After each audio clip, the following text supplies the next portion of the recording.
ജയന്തനല്ല, ഏത് കൊലക്കൊമ്പനാണെങ്കിലും അടങ്ങിക്കോളും. നീ വാടി വച്ചേ. ഇവർക്കൊക്കെ അമ്മായിയെ ശരിയാവും. Good morning. Good morning. Advocate Treesa Joseph. Madam ഇന്ന് എത്തേണ്ടതാ, വന്നില്ല. വേണു സാറിനെ കണ്ടോളൂ.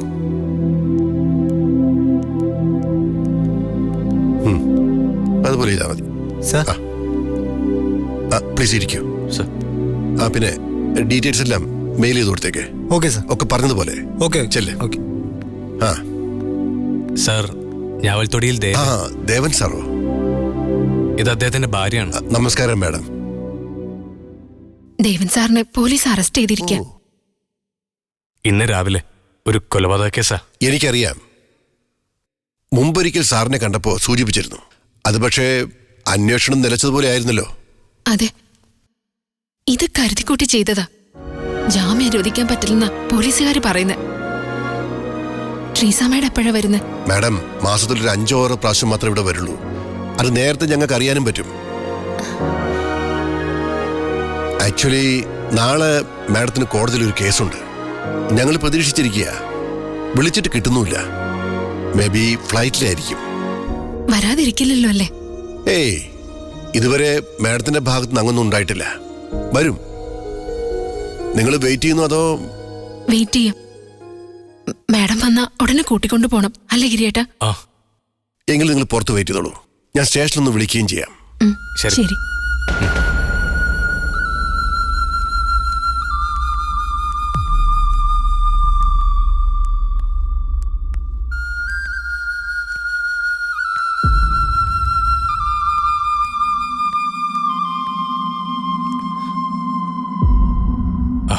താൻ ടെൻഷനാവാതെ മൊഴി. അല്പം ഭാഗ്യമുണ്ട് നമുക്ക്. അതാണല്ലോ മേഡം ഇന്ന് വരുന്നുണ്ടെന്ന് പറഞ്ഞേ. ഒരു നിമിഷം പോലും സാർ അവിടെ ഇരുന്നൂടെ ഗിരിയേട്ടാ? ശരി, നമുക്കിപ്പോ ഇതല്ലാതെ വേറെ മാർഗമില്ല. അയാള് വാശി കാണിക്കൂ. അങ്ങനെയല്ലേ നമ്മളോട് പറഞ്ഞത്?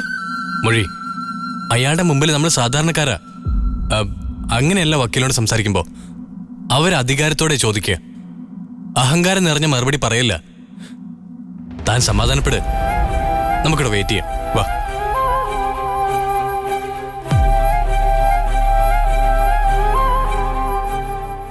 അവസാന വിഘ്നേഷ് സാർ നട്ടലിന്റെ ഉറപ്പ് കാണിച്ചു അല്ലേ സാർ?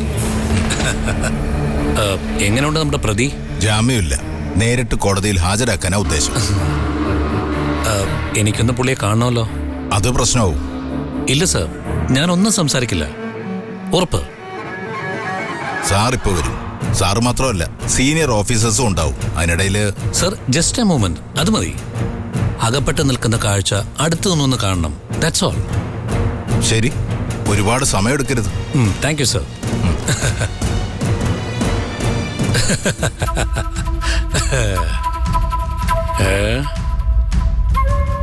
Good morning. ആർക്കും തൊടാനാവാത്ത അപൂർവ കരുത്തിന്റെ ഉടമ, ഞാവൽത്തൊടിയിൽ ദേവൻ. പോലീസ് കസ്റ്റഡിയിൽ സുഖമാണോ എന്ന് ഞാൻ ചോദിക്കുന്നില്ല. അത് മോശമല്ലേ? ഇപ്പോഴെങ്കിലും മറ്റുള്ളവരുടെ കഴിവിനെ അംഗീകരിക്കണമെന്ന് തോന്നുന്നുണ്ടോ? ഓ, ആ പ്രകടനത്തിലാണോ നിന്റെ വരവ്? പോലീസിനെ വിലക്കെടുക്കുക എന്ന് പറയുന്നത് ഈ നാട്ടിലെ ആർക്കും ചെയ്യാവുന്ന കാര്യമാണ്. നീ അതിന് യുക്തമായ സമയം കണ്ടെത്തി, അത്രയേ ഉള്ളൂ. അതങ്ങനെയല്ലേ വേണ്ടത്? എതിരാളിയുടെ തളർച്ച വരെ കാത്തു നിന്നല്ലേ പറ്റൂ. ഞാൻ കാത്തു. ഞാൻ തോറ്റുവെന്ന് നിനക്ക് തോന്നുന്നുണ്ടോ? Why not? ഇവിടെ നിന്ന് ജാമ്യം കിട്ടില്ല. കോടതിയും ജാമ്യം നിരസിക്കും. പിന്നെ ജയിൽ. പിന്നെ അവിടെ നിന്ന് പുറത്തിറങ്ങാൻ പറ്റാത്ത അവസ്ഥ. ഇതൊരു നീണ്ട യാത്രയുടെ തുടക്കമാണ്. ഈ പറഞ്ഞതെല്ലാം നിന്റെ ആഗ്രഹം. സത്യം അതിനൊക്കെ മുകളിലാണ്. ഞാൻ ഇറങ്ങി വരും നിന്നെ കാണാൻ. നോ ദേവൻ, നോ ചാൻസ്. ഇനി കളിക്കാൻ ഞാനേ ഉള്ളൂ. ഞാനും ഞാൻ തേടി വന്ന നിങ്ങളുടെ സമ്പത്തും പുറത്തുണ്ട്. അത് പിടിച്ചെടുക്കാനുള്ള മാർഗവും എനിക്കറിയാം. ഞാനത് പ്രതീക്ഷിച്ചിരുന്നു. പക്ഷെ നിനക്കൊന്നും പിടിച്ചെടുക്കാനില്ല. ഗവൺമെന്റ് രേഖകളിൽ ദേവൻ സമ്പത്തില്ലാത്തവനാണ്.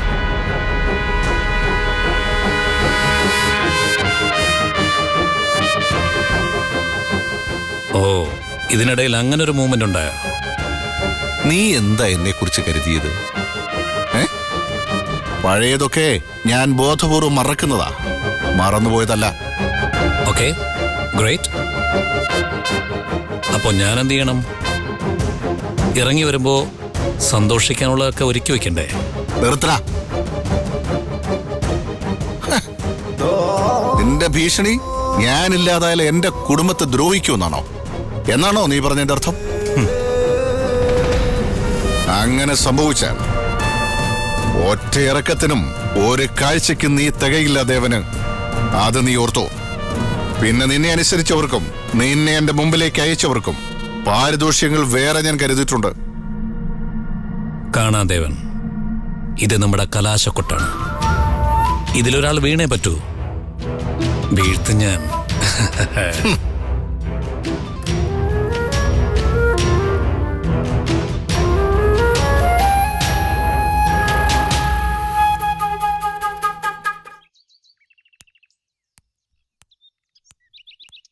ദാ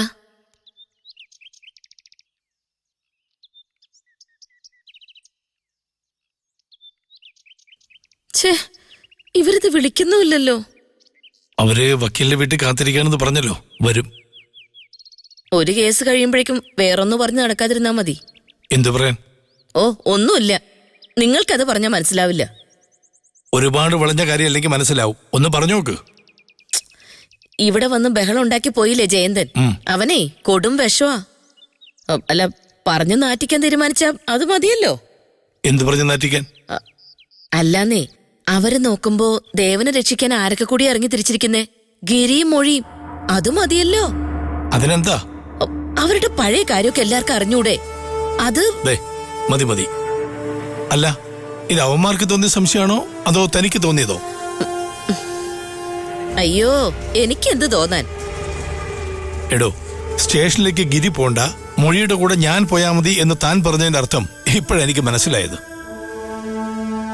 നമ്മള് വളഞ്ഞ വഴിക്ക് ചിന്തിക്കുന്നതല്ല, മറ്റുള്ളവര് വളഞ്ഞ വഴിക്ക് ചിന്തിക്കാൻ സാധ്യതയുള്ളതും നമ്മൾ അറിഞ്ഞിരിക്കണമല്ലോ. ആരെങ്കിലും എന്തെങ്കിലും പറഞ്ഞാ അവനെയും ഗംഗയല്ലേ അത് ബാധിക്കുക?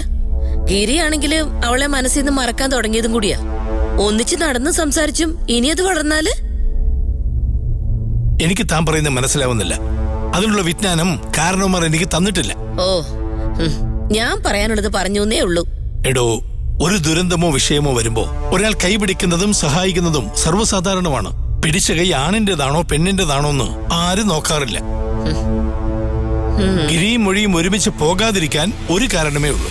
പക്ഷെ പോകാനോ ഒരുപാട് കാരണങ്ങളുണ്ട്. ബന്ധുക്കളാണ്, അനുജനാണ്, കൂട്ടുകാരനാണ്. ഇതിൽ മാന്യമായ ഏതെങ്കിലും ഒന്ന് എടുത്താ പോരെ? മതി മതി. സത്യത്തിലേ, നിങ്ങളൊരു കാഷായ വേഷവും ചുറ്റി എവിടെയെങ്കിലും ധർമ്മോപദേശത്തിന് ഇരിക്കുന്നതാണ് നല്ലത്. പറയുന്നവര് പറഞ്ഞോട്ടെ, നമ്മളത് കേൾക്കണ്ടെന്നൊരു സമാധാനിപ്പിക്കലുണ്ട്. അത് കാരണവന്മാരാരോ തെറ്റി പറഞ്ഞതാ. അതെ, ചുറ്റും പറയുന്നത് കേട്ടിട്ട് തന്നെ നമുക്ക് ജീവിക്കാൻ പറ്റൂ.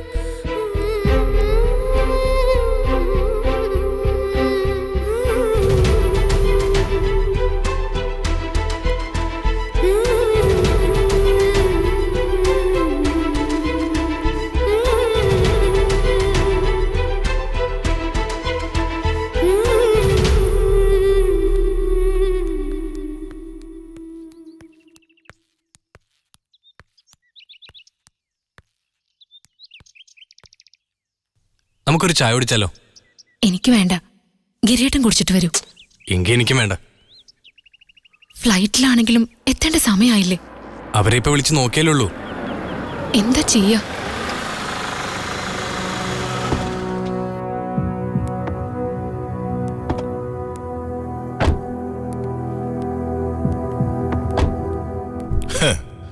ഞങ്ങള് കുറെ അഡ്വക്കേറ്റുമാരുടെ ഓഫീസിൽ കയറി നടക്കുന്നു. ഒരു സംഭവം ഉണ്ടായാൽ ആ മനുഷ്യന്റെ വീട്ടുകാരെ ഒന്ന് അറിയിക്കണമെന്നുള്ള സാമാന്യ ബോധം പോലും ഇല്ല നിങ്ങക്ക്. നമ്മളൊക്കെ അയിത്തമുള്ളവരല്ലടാ ശ്യാമേ. എന്നിട്ട് നാളെ ചിത്രീകരിക്കുന്നതോ നമ്മളൊന്നും ആ വഴിക്ക് തിരിഞ്ഞു നോക്കിയില്ലാന്നായിരിക്കും. ബോധപൂർവ്വം അറിയിക്കാത്തതല്ല. ഞങ്ങളിവിടെ വന്ന് അഡ്വക്കേറ്റിനെ വെയിറ്റ് ചെയ്യായിരുന്നു. അഭിപ്രായ വ്യത്യാസങ്ങളുടെ പേരിൽ അമ്മാവനോടുള്ള ബന്ധം മുറിച്ചു മാറ്റാനൊന്നും പറ്റില്ലല്ലോ. അതോ ആങ്ങളുടെ മരണ ദിവസം ഇറങ്ങിപ്പോയതിന്റെ പ്രതികാരം തീർക്കാന്ന് വെച്ചോ? ഈ സമയത്ത് അങ്ങനെയൊന്നും ചിന്തിക്കല്ലേ. നീ വിളിച്ചിട്ട് നടി വക്കീൽ ഇറങ്ങിയില്ലേ? വക്കീല് ഹൈദരാബാദിൽ നിന്ന് വന്നോണ്ടിരിക്കുന്നേ ഉള്ളൂ. ശ്യാമേ, നീ ആ അഡ്വക്കേറ്റ് വീരേന്ദ്രകുമാറിനൊന്ന് വിളിക്ക്. കൊന്നവന്റെ തലയുമായി സ്റ്റേഷനിൽ ഹാജരായവന് വരെ ജാമ്യത്തിലെടുത്ത് ചരിത്രമുള്ള ആളാ. വേണ്ട, അഡ്വക്കേറ്റ് ട്രീസ ജോസഫ് തന്നെ മതിയെന്ന് സാർ പറഞ്ഞിട്ടുണ്ട്. നമുക്ക് കുറച്ചു നേരം കൂടി കാത്തു നിൽക്കാം. അമ്മാവൻ പറഞ്ഞിട്ടാണെങ്കിലും ശരി, അല്ലെങ്കിലും ശരി, ഞങ്ങളുടെ തീരുമാനത്തിനൊരു വിലയില്ല. നിങ്ങൾ ഇങ്ങനെ ഒളിഞ്ഞും തെളിഞ്ഞും മൊഴിയെ കുറ്റപ്പെടുത്താതെ, സംശയം ഉണ്ടെങ്കിൽ നിങ്ങൾ സ്റ്റേഷനിൽ പോയി ദേവൻ സാറിനോട് ചോദിച്ചു നോക്ക്. നീ മിണ്ടാതിരിക്കടാ. നിന്റെ ഉദ്ദേശം എന്താണെന്ന് ഞങ്ങൾക്കറിയാം. അമ്മാവനകത്ത് പോയാ അത് നിനക്ക് സൗകര്യം ആവുമല്ലോ. എന്ത് വൃത്തിയുടെ നിങ്ങൾ ഈ പറയുന്നേ? മോനെ ഗിരി, ഞാവൽ തൊടിയിലെ ദേവൻ എന്ന് പറയുന്നത് ഒരു ഫലഭൂയിഷ്ടമായ മണ്ണ. അതിൽ പലരും പലതരം കൃഷി അങ്ങ് ഇറക്കും. ഇവളുടെ കുടുംബത്തിന് ഒരു കൃഷി, നിന്റെ കുടുംബത്തിന് മറ്റൊരു കൃഷി, നിനക്ക് അതിനേക്കാൾ പ്രധാനപ്പെട്ട മറ്റൊരു കൃഷി. ഒന്ന് നിർത്തുന്നുണ്ടോ? വൈരാഗ്യം മറന്ന് ഓടിയെത്തിയത് അമ്മാവനോടുള്ള സ്നേഹം കാണിക്കാനൊന്നുമല്ല, എന്റെ കുറവുകളെ കണ്ടുപിടിക്കാനാ. നിങ്ങൾ പൊയ്ക്കോളൂ. ചെയ്യാനുള്ളത് എന്താന്ന് വെച്ചാ ഞാൻ ചെയ്തോളാം. അളിയാ, നമ്മൾ പ്രതീക്ഷിച്ചത് അവള് പറഞ്ഞു. ഇനിയിപ്പോ വക്കീൽ വന്ന് ജാമ്യം കിട്ടിയാൽ അത് അവളുടെ പുണ്യ. കിട്ടിയില്ലെങ്കിലോ ഇവള് ത്യാഗം ചെയ്തിട്ടും ഫലം കിട്ടാത്ത പാവം പെണ്ണ്. കണ്ണി ചോരയില്ല നിങ്ങൾക്ക്. അവള് ചെയ്ത തെറ്റല്ല ദേവൻ സാറിനെ പോലീസ് കൊണ്ടുപോയത്. പിന്നെ അമ്മാവൻ ചെയ്ത തെറ്റിനാ? നീ പറയടാ. മിസ്റ്റർ ജയന്തൻ, എനിക്കിവിടെ ഇപ്പൊ സംസാരിക്കാൻ ഒരു പരിധിയുണ്ട്. കാരണം ഞാൻ എന്ത് പറഞ്ഞാലും നിങ്ങളത് ഇവൾക്കെതിരായിട്ടേ വ്യാഖ്യാനിക്കുള്ളൂ. അല്ലെങ്കിൽ നീ എന്തിയോടാ അളിയാ? ഇവനെന്തോ പ്രതികരിക്കാനുള്ള പുറപ്പാടാ. പച്ചവെള്ളത്തിന് തീ പിടിക്കോ? മതിയടോ. പല സമയത്ത് നീയൊക്കെ പറയുന്നത് ഞാൻ കേട്ടു നിൽക്കുന്നത് ആണത്തില്ലാത്തോണ്ടൊന്നുമല്ല, അത് പൊതുവഴി പ്രദർശിപ്പിക്കുന്ന എന്റെ രീതിയല്ലാത്തോണ്ട.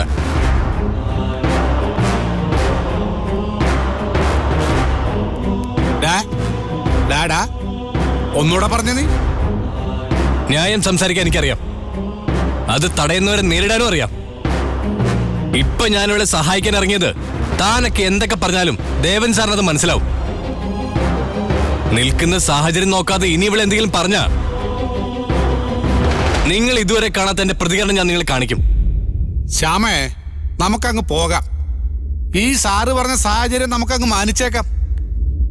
അമ്മാവൻ ഇറക്കാൻ നമുക്കറിയാവുന്ന വഴി നമുക്കങ്ങ് നോക്കാം. എടാ ഗിരി, ഈ സ്ഥലം, സാഹചര്യം, നീ പറഞ്ഞ വാക്കുകളൊക്കെ ഒന്ന് ഓർത്തു വെച്ചോ. ഒരിക്കൽ നിന്നെ കൊണ്ടത് ഛർദിപ്പിക്കും ഞങ്ങള്. ഓട്ടടാ.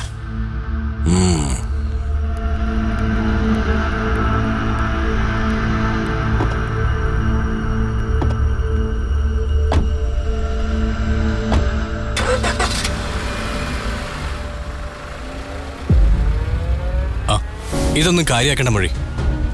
എന്ത് ദുരന്തത്തിൽ നിന്നും സ്വന്തം നേട്ടം കൊയ്യാൻ നടക്കുന്നവരാ. ഇത്രയും കാലം കൂടെ നിന്ന് ദ്രോഹിച്ചിട്ട് ദേവൻ സാറിന് ഇവരെ മനസ്സിലാകാത്ത എനിക്ക് അത്ഭുതം. മനസ്സിലാവാഞ്ഞിട്ടല്ല, പെങ്ങളോട് അത്രയ്ക്ക് ഇഷ്ടമുള്ളതുകൊണ്ടാ. കഷ്ടം. ഇനിയിപ്പോ നേരെ ചെല്ലുന്ന സ്റ്റേഷനിലേക്കായിരിക്കും. സാറിന് മുമ്പിൽ അഭിനയിച്ച് ബലിപ്പിക്കണ്ടേ? റാസ്കൽസ്.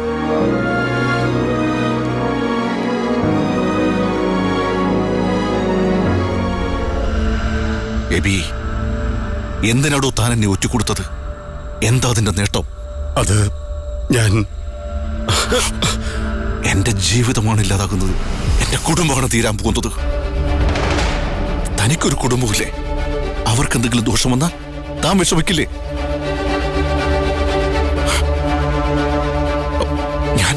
ഞാൻ തന്നോട് എന്തെങ്കിലും ദ്രോഹം ചെയ്തിട്ടുണ്ടോ? സാറേ, ഞാനിത് സമ്മതിച്ചില്ലെങ്കിൽ അവരെന്റെ കുടുംബം ഇല്ലാതാക്കും. താൻ സത്യം പറയണം.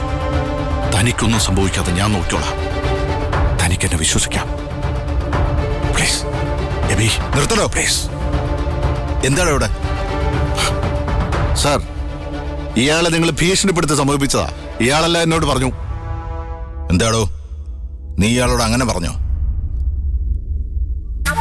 പറഞ്ഞോന്ന്? ഇല്ല സാറേ. കൊള്ളം. അയാൾ നിങ്ങളെ പഠിച്ച് സത്യം പറയാത്തതാ. ഇത് ഞാൻ അനുവദിച്ചിട്ടില്ല. താൻ കൊള്ളാലോ. പോലീസ് സ്റ്റേഷനകത്ത് വെച്ച് സാക്ഷിയെ സ്വാധീനിക്കാനുള്ള ചങ്കൂറ്റം. അപാരം. Please, you are a police officer. നിങ്ങൾ അല്പമെങ്കിലും സത്യസന്ധത കാണിക്കണം. മര്യാദയ്ക്ക് അവിടെ പോയി ഇരിക്കടോ. ഡോ ഇങ്ങി വേണോ? സർ, സർ, ആർക്ക് വേണ്ടിയാ നിങ്ങൾ ഇതൊക്കെ ചെയ്യുന്നത്? നിങ്ങൾ ആരിൽ നിന്നാ കൈനീട്ടി വാങ്ങുന്നത്? ഏയ്, തന്റെ വീട്ടുമ്പുറത്ത് കാണിക്കുന്ന ധിക്കാരം ഇതിനകത്ത് കാണിച്ചോണ്ടല്ലോ. സർ, ഇവരെ രണ്ടെണ്ണത്തിനെ ഒരു സെല്ലിട്ടതിനാ? അത് പിന്നെ ടിപ്പർ ലോറി കേസ് ഇപ്പൊ 4 അപ്പുറത്തിട്ടപ്പോ ഇവരെ ഇങ്ങോട്ട് മാറ്റിയതാ. ഇവനിവിടെ വേണ്ട, വിളിച്ചോണ്ട് വാ. സർ. കോടതി പോലും കാണിക്കില്ല ഞാൻ, ഇതിനകത്തിട്ട് തീർക്കും.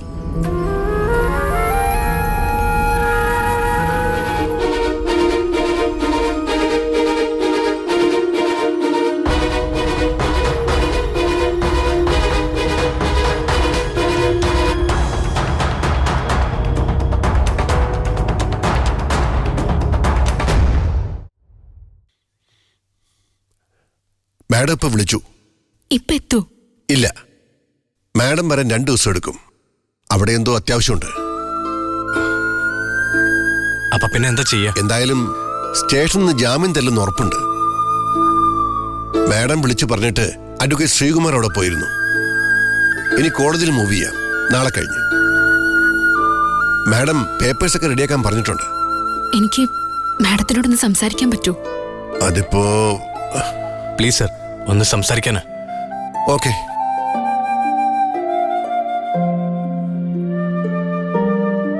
ഹലോ, സോറി മാഡം, ദേവൻ സാറിന്റെ ഭാര്യയ്ക്കൊന്ന് സംസാരിക്കണമെന്ന് പറഞ്ഞു, അതുകൊണ്ടാ. ശരി മാഡം, ഞാൻ കൊടുക്കാം. 1 മിനിറ്റ്. Hello madam. ഹലോ, എന്താ ഇയാളുടെ പേര്? തേൻമൊഴി. മാഡം എന്താ വരാത്തത്? ഒരു കാര്യവുമായി ഞാനിവിടെ സ്ട്രക്കാണ്. വേണു പറഞ്ഞില്ലേ? മാഡം പ്ലീസ്, എങ്ങനെയെങ്കിലും ഒന്ന്. ഞാനതിന്റെ കാര്യങ്ങൾ ചെയ്യുന്നുണ്ടല്ലോ. കോർട്ടിൽ ബെയിൽ മൂവ് ചെയ്യാം. മാഡം, വല്ലാത്തൊരവസ്ഥയിലാണ് ഞങ്ങള്. ഈ സമയത്ത് മാഡം കൂടെ കൈവിട്ട. Try to understand my position. നിങ്ങളുടെ കൂടെ ആരാ ഉള്ളത്?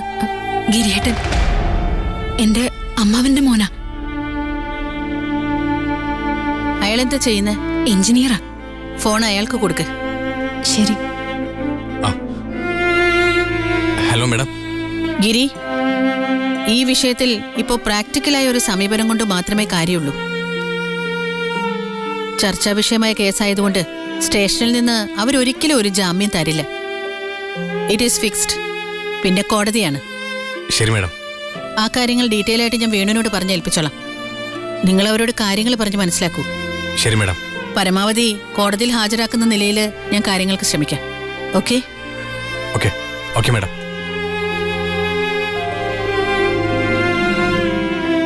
Thank you sir. കുറച്ച് സൈൻ ചെയ്യാനൊക്കെ ഉണ്ട്. നാളെ വന്നാലും മതി. നിങ്ങൾ പേടിക്കൊന്നും വേണ്ട, കോടതിയിൽ നിന്ന് ജാമ്യം കിട്ടിയിരിക്കും. വഴി പോ. ശരി സർ. ശരി.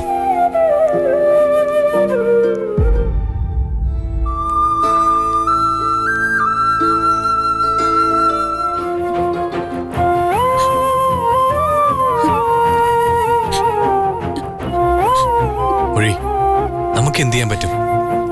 അവര് പറഞ്ഞാലും കാര്യമുണ്ട്. പോലീസുകാരുടെ നിലപാട് അറിയാലോ. ഇത്രയ്ക്ക് ഗതികേട് വേറെ ആർക്കെങ്കിലും ഉണ്ടായിട്ടുണ്ടാവോ ഗിരിയേട്ടാ? സാറിന് അവിടെ ഇരുത്തിയിട്ട് നമ്മൾ എങ്ങനെ പോകുന്നേ? നമുക്ക് സ്റ്റേഷനിലേക്ക് തന്നെ പോകാം. ഇനി അവര് കാണാൻ പോലും സമ്മതിക്കില്ല. നമ്മുടെ നാവിന്ന് തെറിച്ചു വീഴുന്ന ഓരോ വാക്കിനും ദേവൻ സാർ അനുഭവിക്കേണ്ടി വരിക. അത് മറക്കരുത്. വാ.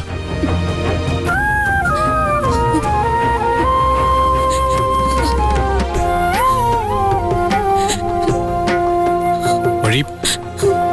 മടുത്തു ഗിരിയേട്ട. ആകാശത്ത് ശാപമഴ പെയ്യാൻ വേണ്ടി മാത്രം ഒരു കുടുംബം. ഗതികേട് മാത്രമുള്ള ഞാൻ. എനിക്കിനി വയ്യ. വഴി പ്ലീസ്, പോവാം. പോകാം. കരച്ചിൽ തോരാത്ത നമ്മുടെ വീടുണ്ടല്ലോ, അവിടെ ചെന്നിരിക്കാം.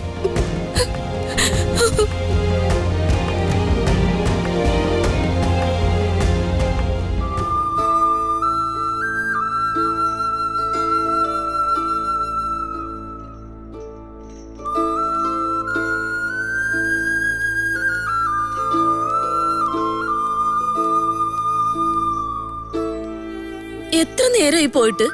ഈ പാതിരാത്രിക്ക് വക്കീലിനെ കാണാൻ പറ്റുമോ? അത്യാവശ്യമാണെങ്കിൽ കാണാം. എന്നാലും ഒരു മര്യാദ വേണ്ടേ? ഇവളിവിടെ കാത്തിരിക്കുന്നെങ്കിൽ ഓർക്കണ്ടേ? ഇവൾ ആരുമില്ലാത്ത സ്ഥലത്ത് ഒറ്റയ്ക്കിരിക്കലല്ലോ, സ്വന്തം വീട്ടിൽ നമ്മുടെ രണ്ടുപേരുടെയും കൂടിയല്ലേ. ഓഹ്, നിങ്ങൾക്ക് എന്തിനുണ്ടൊരു ന്യായീകരണം? വഴക്കിടണ്ട അമ്മായി, അവര് വരട്ടെ. ആ ദേ ഇതാണ് കാര്യബോധം. ആ, ഇവളുടെ കാര്യബോധം ഇരുട്ടുമ്പോ വരും, വെളുക്കുമ്പോ പോവും. അതെന്നോട് പറയണ്ട.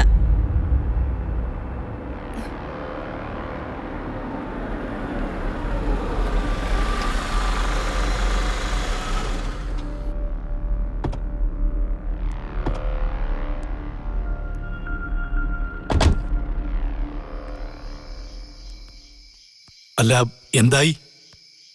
ഇത്ര നേരം കാത്തിരുന്നു, അവര് വന്നില്ല. ഹൈദരാബാദിൽ എന്ത് ഇഷ്യൂ ഇല്ല, 2 ദിവസം കഴിഞ്ഞെത്തുമെന്ന്. ഈശ്വര, എന്നിട്ട് നാളെ അവരുടെ ജൂനിയർ വക്കീല കോടതിയിൽ വരിക. ജാമ്യം കിട്ടുമെന്ന് ഇനി ഉറപ്പൊന്നുമില്ല. അല്ല, അപ്പൊ മറ്റാരെങ്കിലും നോക്കിക്കൂടെ? അഡ്വക്കേറ്റ് ട്രീസ ജോസഫിന്റെ ഓഫീസ് വഴി മാത്രം ബെയില് മൂവ് ചെയ്താൽ മതി എന്നാ ദേവൻ സാർ പറഞ്ഞിരിക്കുന്നത്. അപ്പൊ പിന്നെ ഒന്ന് അവസാനിച്ച് മറ്റൊന്ന് തുടങ്ങുന്നതല്ലല്ലോ നമ്മുടെ കുടുംബത്തിന്റെ ശീലം. എല്ലാം വരുന്നത് ഒന്നിച്ചല്ലേ. അഡ്വക്കേറ്റ് ട്രീസ വരില്ല, ചിലപ്പോ നാളെ ജൂനിയറും വരില്ല. അങ്ങനെ തീരട്ടെ എല്ലാം.